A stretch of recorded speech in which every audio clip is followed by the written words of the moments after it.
The aim of the Impres project is to better understand the procurement process and how that works to reduce CO2 emissions in road construction and railroad or infrastructure construction projects.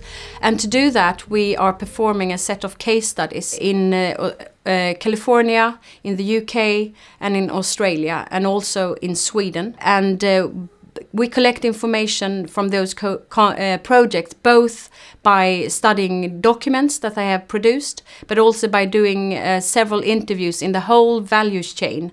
So both from high up in organizations, so the one commanding the roads and railroads, but also low down and actually the implementation phase of building those infrastructure projects.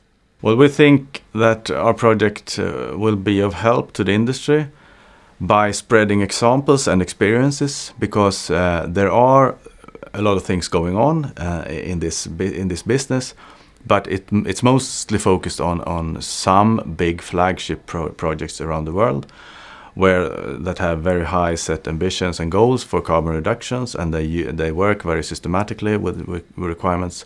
But in general, this is nothing that is implemented in infrastructure projects and in smaller projects. So hopefully we could spread this to a broader scale of projects and to different actors in the supply chain. We are now planning for how to do the analysis. So we're working with developing a framework, an indicator framework for how to compile all the results from the interviews and how to be able to compare experiences, examples and so on from the different projects.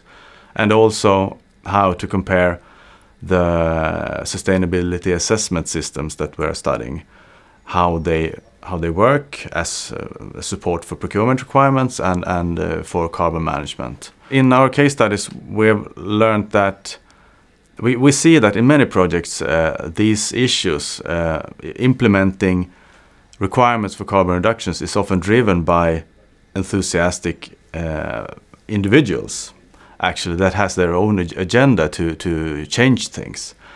So that's very interesting to see what happens if these people quit the project. Will the requirements and the work finish then, or what happens? What we've seen so far in California high-speed rail, there's now a systematic way of working with these questions that it shouldn't be dependent on one person. But I think we will see in many projects that there is a very dedicated person behind these requirements at this stage. But since, well, when things evolve and this get more common and there are requirements on state level and on national levels, I'm confident that it will be done in a more systematic way. But that is one question that we are looking into right now, how to assess and how to compare.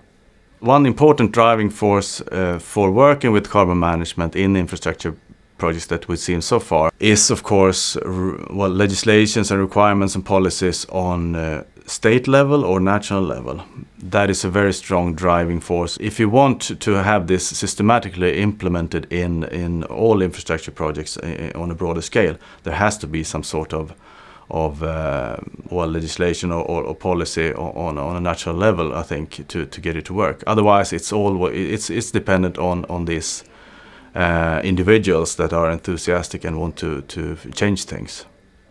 One of the intentions with the Impres project is to provide something that can make it easier for actors in the supply chain to collaborate.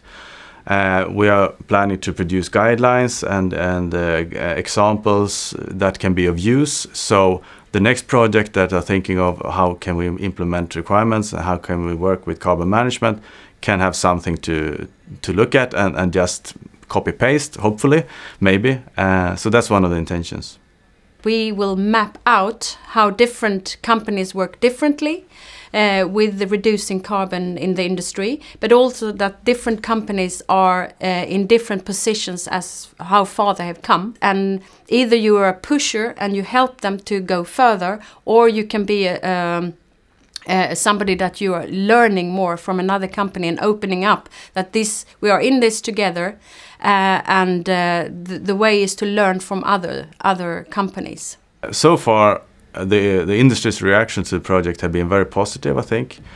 All the projects that we've talked to that would like to use as case studies are very positive, and they would like to contribute.